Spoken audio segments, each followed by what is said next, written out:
This week on Myth, we're headed back to merry old England for the further adventures of Jack the Giant Slayer. You'll discover that it takes less than you think to become a knight in Camelot, that royalty aren't great with money, and that the devil has some weird hobbies. Then, in Gods and Monsters, Jack, maybe the same Jack, maybe not, will head to a real mill in Yorkshire.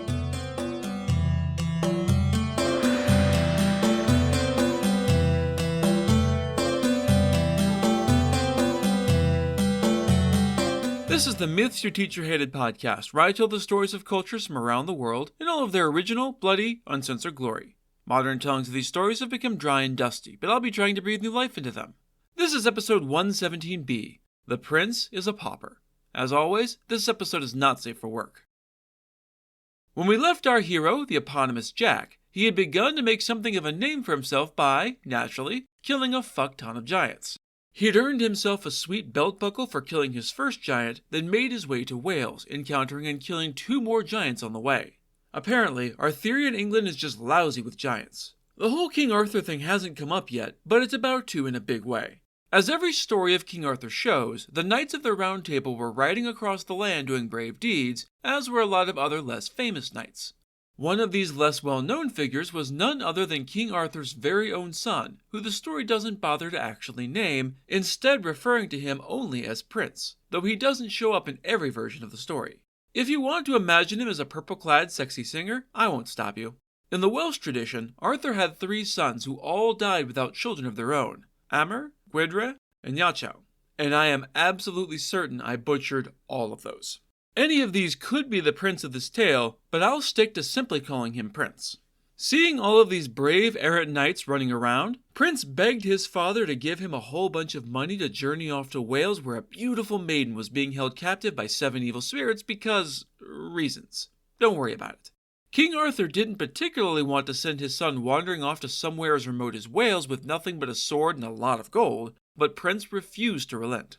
Eventually, he rode out with 2 horses, one for riding and one for carrying his chests full of gold pieces. He traveled for many days until he came to a market town just over the Welsh border. As he rode up, there was a great commotion consuming the town. Prince found a random NPC and asked what was happening.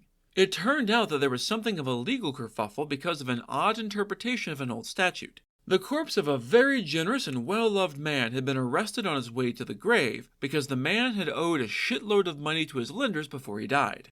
I'm not entirely sure what arresting the dead is supposed to accomplish except advancing the plot. The prince frowned thoughtfully. That is a cruel law, and I don't like it. Tell you what, go and bury the dead in peace and send his creditors to me. I'll pay his debts so that everyone can be happy. Everyone was satisfied with this solution, and soon enough, the moneylenders came to see Prince at the inn where he was staying. Now, the problem was that, being born into wealth and power, Prince had never had to worry about finances. He hadn't bothered to check just how much the corpse owed, and, by the time everyone was paid off, he had only a farthing and 2p left to his name. His grand quest was over before it had really begun. I mentioned that Jack was also journeying to Wales, though his reasons are ill-defined at best. You had to know that I didn't start talking about Prince for no reason, so of course Jack wandered into this particular Welsh town not long after Prince became poor. He heard about the helpful young man's plight and decided to meet him. Prince was even kinder and more generous than Jack had expected from the stories, and promptly announced that he would be Prince's servant for the next little while to pay him back for his generous soul. Prince realized that Jack had something he needed, so he was more than happy to accept Jack into his service. They stayed the night at the inn, and Prince paid his last farthing to settle his bill, and they headed out of town. As they did, though, an old woman chased after them. "Prince, a moment, I beg you. Is there no justice for the poor as well as the rich? The dead man has owed me 2p for the last 7 years, and now I'll never get it unless you help me. Will you pay me the money as you promised?" Sighing but moved, Prince reached into his pocket and pulled out his last 2p and handed it over. The pair was now truly and utterly broke. Prince was, naturally enough, utterly despondent and uncertain about how to move forward, but Jack, who had been poor most of his young life, was used to this. "Jack, what are we supposed to do now? Without money, how can we find a place to stay tonight?" Jack laughed. "Don't worry, Richie Rich. You're with Jack now, and Jack always finds a way. See, I've been talking to the locals while you were stuck handing out all that gold, and I heard that there's a giant just 2 or 3 miles up the road. The rumors say he's truly enormous, has 3 hideous heads, and can fight 400 armed warriors all by himself. And not just win, but toss them around like dandelions on the wind. He's a real fucking monster. Prince gave Jack an understandably confused look. I mean, that's cool and all, but how exactly does that help us afford a room? Won't he just rip us to pieces and then eat the bloody bits? Jack just laughed even harder. Not a chance. They don't call me Jack the Giant Slayer for nothing. I'll head down first and get everything ready for you. The rumors say he's deadly, but they also say that all 3 heads are as hard and empty as rock. I can use that. Prince wasn't sure what to make of this odd bravado, but Jack was utterly confident, so he made camp outside the Welsh village and let Jack go on ahead. Getting his horse into a gallop, the young giant killer raced down the road to where the townsfolk had said the giant's castle lay. It didn't take long at all for the gigantic building to rise above the horizon until it towered over the neighboring hills. Wasting no time, he rode right up to the gate and, bold as brass, knocked on the main gate. Apparently, Jack knocked so loudly that it echoed across the nearby hills, but it doesn't explain exactly how. Maybe he used a stick? I don't know. It's not important, but it still bothers me. This made such a racket that the 3-headed giant was roused from whatever giant activities he was up to inside. His voice roared like thunder. Who dares knock on my door? Jack puffed out his chest. There was no one there to see him, sure, but it was more about attitude than anything else. It's me, your poor cousin Jack. How's tricks? The giant wasn't entirely sure that he had a cousin Jack, but the voice outside was super confident, so he must have just forgotten about this friendly relative. Cousin Jack, of course. It's so nice of you to visit. What news, Cousin Jack? His confusion was evident in his voice, so Jack hurried to confuse him further. Oh, terrible news, cousin. Just awful. Oh no, bad news is the worst news. Jack's words were beginning to inspire fear in the giant, though he still wasn't really sure what was going on. How bad can it really be, though? I mean, have you seen me recently? I'm huge, and I have 3 fucking heads. Plus, I can take on 500 armed knights all by myself, smash them into squash smudges of shattered steel and broken bone. What news could possibly be bad enough to bother me? Only 500, cousin? I was afraid of that. See, everyone is talking about how the son of the famous King Arthur himself has come to Wales with 1,000 men, and is riding this way even now to kill you. Oh shit. How did they know that my one weakness was a lot of people with weapons? This is bad. This is very, very bad. What am I going to do, Cousin Jack? You need to help me. That's why I'm here, cuz. Don't worry, I've got a plan. Here's what you do. You go and hide in your vault. It's super strong and secure, right? You head in, and I'll come behind you and lock you in, and then bar the door. I'll take the key and hide it from the prince until he gives up and goes away. Your castle is super big and strong, and your vault walls are so thick that even someone as powerful as you can't possibly break it. You will be safe from the prince and his 1,000 men. The giant was now frightened enough that he didn't even try to think through the finer points of the plan. Not that he would have seen the flaw, even if he tried. Panting in fear, the giant rushed down to the underground vault and shut the door behind him. Jack stayed out of sight until he was sure the giant was hidden inside, then rushed down to the vault, took the key the giant had left on a convenient key ring, and locked the multiple stout locks in the thick door. Then he threw the bolts and dropped the heavy bars and extra insurance against anyone getting in. Or, more accurately, out. With the giant safely locked away, Jack fetched the prince and brought him to the castle. King Arthur's son had a good hearty laugh at Jack's story of trickery, and the cowering, shivering giant locked deep beneath their feet.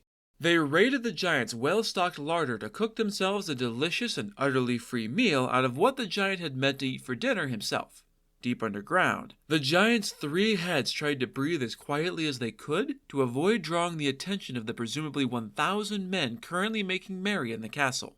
He couldn't hear that many people, but the walls were very thick, so maybe that was it. Having feasted like kings, which Prince basically was, they slept well in the giant's enormous and very comfy bed. In the morning, Jack woke Prince, who wasn't as used to early mornings, being rich.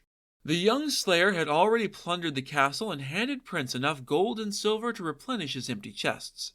His second horse loaded up, Jack told him to ride 3 miles farther on his way and then wait for Jack to catch up. When he was pretty sure that the royal and his rich people odor were far enough away that the giant's sensitive nose wouldn't pick him up, he headed down to the vault. The giant stumbled out as Jack unlocked it, bedraggled and miserable and half dead with hunger, cold, and damp. As awful as his condition was, he was also utterly grateful to Jack for saving him from King Arthur's son. It was awful, cousin. I was so sure those awful knights would find me, but you were as good as your word. How can I repay you? Seriously, name anything at all and it's yours. Old Jack was your classic trickster hero, and he had kept his eyes open while wandering the giant's castle. He'd seen something that seemed out of place, and his instincts were whispering to him. It was nothing, good cousin. You're very welcome. If you insist on rewarding me, then all I would ask are the old cap, threadbare coat, rusty sword, and thin slippers sitting beside your bed. The giant sighed and shook his heads. That's actually a whole lot. You couldn't possibly know it, but those are actually my most precious possessions, but I promised you anything you wanted, so they're yours. See, the coat will actually make you invisible. The cap will tell you anything you want to know. The sword will cut anything you strike in half, and the slippers will carry you wherever you want to go in the twinkling of an eye. They're very powerful magical items, and they're yours now. Internally, Jack was overjoyed at his success, but suppressed his enormous smile and pretended to be surprised. He hadn't known exactly what they did, and now, thanks to the giant, he did. Taking his prizes, Jack left the castle behind and met up with Prince at the designated spot down the road, leaving the giant very much alive.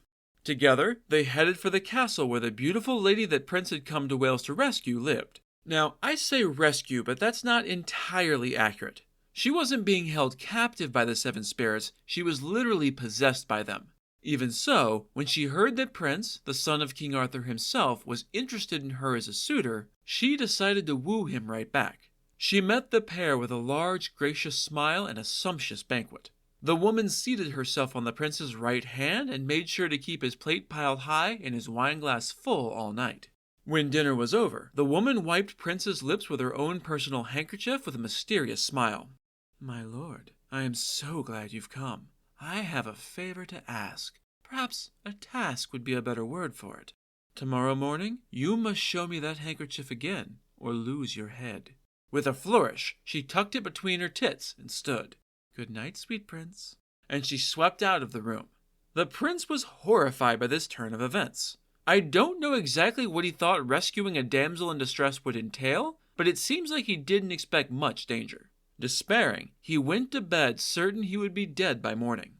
Jack, however, had a plan, and several magical MacGuffins. Once Prince was asleep, or at least tossing and turning in bed, he plopped the old cap on his head and thought about their predicament. In moments, he knew everything he needed to about the woman, the spirits, and the castle. He waited until the dead of night when the woman called upon one of her familiar spirits to call the devil himself for a visit and a favor. I guess she was less possessed and more complicit. Jack was waiting for her and, with his coat of invisibility and slippers of swiftness, he vanished from sight and appeared in the room where the two were meeting. Despite being the Prince of Evil, Lucifer had no idea Jack was there because magic. The woman plucked the handkerchief out of her bosom and handed it to the devil, asking him to keep it secret, keep it safe. Again, for the literal incarnation of hell, the devil wasn't very clever or imaginative, so he hid the handkerchief on a high shelf. Seriously, that was the best idea he could come up with. Jack was easily able to snatch it away and then disappear back to his own room without anyone noticing. Waking the prince quietly, Jack handed over the handkerchief with a smile. Thus, when the woman came in expecting to see the prince deflated and defeated, he instead greeted her with an insolent smile and a theatrical bow, fluttering the handkerchief as he did. She was terribly disappointed at first, but, as the day wore on, she pulled herself together. As evening drew near, the woman ordered another, even more elaborate banquet laid for her guests/victims. When it was ready, she kissed Prince full on the lips, lingering near his face. "You did splendidly, my love, but I have another task for you. Show me tomorrow morning the last lips I kissed tonight, or else lose your head." It seemed an easy request, but you and I both know that it's anything but. Unfortunately, the prince was utterly smitten. "If you kiss no lips but mine, my love, I will." This lovely lady might be possessed by 7 devils, but she wasn't unaffected by the prince's extremely handsome royal face. She couldn't help but blush at his intimate proximity and bedroom eyes. "That's neither here nor there, my love. The terms are as I have stated. You must show me tomorrow, or death is the price." Smitten, but also depressed, the prince went to bed worried that tonight would be his undoing. Once again, it was Jack to the rescue thanks to his magical cap of knowledge. It again told him everything he needed to know to save his friend the prince. When the lady again called upon one of her spirits to call Lucifer to come see her, Jack was there before her in his coat of invisibility. The devil wasn't happy that the prince was still alive, since he obviously hated King Arthur and everything he stood for. "You have already betrayed me once by losing that handkerchief." Which was clearly the devil's fault for hiding it on a fucking shelf, but whatever. "This time, I will give you something that no one can possibly steal, and thus seal the prince's doom, son of a king or no." Having no real option, she sighed and kissed the demon right on his scaly, hideous lips and returned to her own room. As soon as she was out of the door, Jack drew his rusty sword and snicker-snack he sliced off the devil's head. Which begs the question of whether this was really the devil or just some lesser demon, or if maybe the devil is dead now and has been for centuries. Whatever it was, Jack took the bloody severed head, hid it under his coat, and returned to the prince's room. When the morning came, the gorgeous lady returned to her suitor with a malicious sparkle in her eyes and a cold smile on her lips, and asked to see the last lips she had kissed. Meeting her smile with his own triumphant one, Prince lifted the severed head by its twisted goat horns. The woman's eyes flew wide with shock, and she shrieked 7 times with 7 unholy voices as the devils were exorcised from her, the curse broken. She stood there, once more revealed in her grace, beauty, and goodness. She and the prince were married the very next day, then returned to Camelot and King Arthur with Jack in tow. In honor of his exploits and bravery, he was knighted and made one of the vaunted knights of the Round Table. Didn't see that one coming, did you? As much as that feels like an ending, it isn't. Being knighted in Camelot by the legendary king isn't enough for a trickster as bold as Jack. He's still got a few adventures left in him, but we'll have to wait until next time for the exciting conclusion. For now, it's time for Gods and Monsters. This is a segment where I get into a little more detail about the personalities and history of one of the gods or monsters from this week's pantheon that was not discussed in the main story. This week's monster is the Blinded Giant. As I mentioned last episode, Jack is an English archetype hero who is used as a placeholder in a lot of different stories. It's not entirely accurate to say that all of these stories are about the same person, but it's not exactly wrong either. Jack is always a very similar guy who gets up to very similar shenanigans, so it's entirely possible that the same Jack who was knighted in the main story is the same Jack who once visited Dalton Mill, or at least the place that would one day become Dalton Mill. The story was recorded by William Henderson in 1866 in his book Notes on the Folklore of the Northern Counties of England and the Borders, which is a real mouthful of a title. As is true of many of these stories, including Jack-o'-Legs from the last episode, the story centers around a real physical feature of a real place. In this case, the spot in question is a long, unusual mound set in front of the old mill, which was demolished and rebuilt sometime between 1860 and 1866. The large mound was named the Giant's Grave, and you can already guess where this is going. In the mill itself, they had a long blade of iron, as large and sharp as a scythe, but without the tool's trademark curve. It was probably just a scythe blade that hadn't been curved for some reason, but the locals all swore it was in fact a giant's knife. See, the mill used to belong to a giant, who used it to grind up men's bones to make his bread, which is a traditional giant delicacy. Oh, and this giant only had one great eye, so maybe he was more of a cyclops, but the story insists on using the term giant to fit with the whole Jack motif. One day, long ago, the giant had captured a young man in the nearby area of Pillmore who had somehow talked his captor into taking him back to the mill alive. If he wasn't going to be an ingredient for bone bread, the young man needed to do something to earn his keep, so the giant set him to work as a servant, which he did for many years. His name, as I already mentioned, was of course Jack. Servant wasn't entirely accurate. Slave was much more the term for it. Jack was worked to the bone and never allowed a holiday or weekend off. It was exhausting, and eventually Jack was fed up with it. The Topcliffe Village Fair was coming up, and Jack had begged his giant captor to allow him to have just one day off to visit the fair. Shouldn't a young man have one day to himself to flirt with the young ladies, and maybe buy some nice spices for the giant's meals? Bone bread was all well and good, but you had to eat more than just that, even if they were British with their famously terrible food. Unsurprisingly, the giant refused to let his slave go have a little vacation at the fair. Also unsurprisingly, Jack refused to take no for an answer and resolved to go to that fair no matter what it took. Spoiler alert, it's gonna take trickery. This particular day happened to be very, very hot, and so, after dinner, the giant decided to have a little nappy nap. He lay down in the mill with his head on a sack stuffed with grain and ground human bone and was soon fast asleep. The remains of his meal were scattered around him because, being an evil giant, he was also a huge slob. A half-eaten loaf of bone bread lay on one side, and his giant-sized knife was clutched in one hairy hand that slowly relaxed as he snoozed. Jack watched the giant begin to snore from the shadows. Eyeing the knife, he stepped stealthily over. The giant didn't even stir as Jack slipped the knife out of his hand. Taking the massive knife in both of his small hands, Jack crept over to the sleeping giant's head and stabbed his one great eye with all the force and hate he could muster. He's definitely channeling our old buddy Odysseus from the Iliad and the Odyssey. This, of course, woke the sleeping giant. I mean, he had a fucking knife in his goddamn eye after all, but he was now totally blinded. Howling with agony, he stumbled over to the door and filled the opening with his own enormous form, knowing the mill well enough to do so even without sight and drowned in a red haze of pain. Jack realized he was in trouble. He was the only one in the mill and, like Polyphemus the Cyclops from the Odyssey, his foe was waiting by the only exit hoping to catch his tormentor.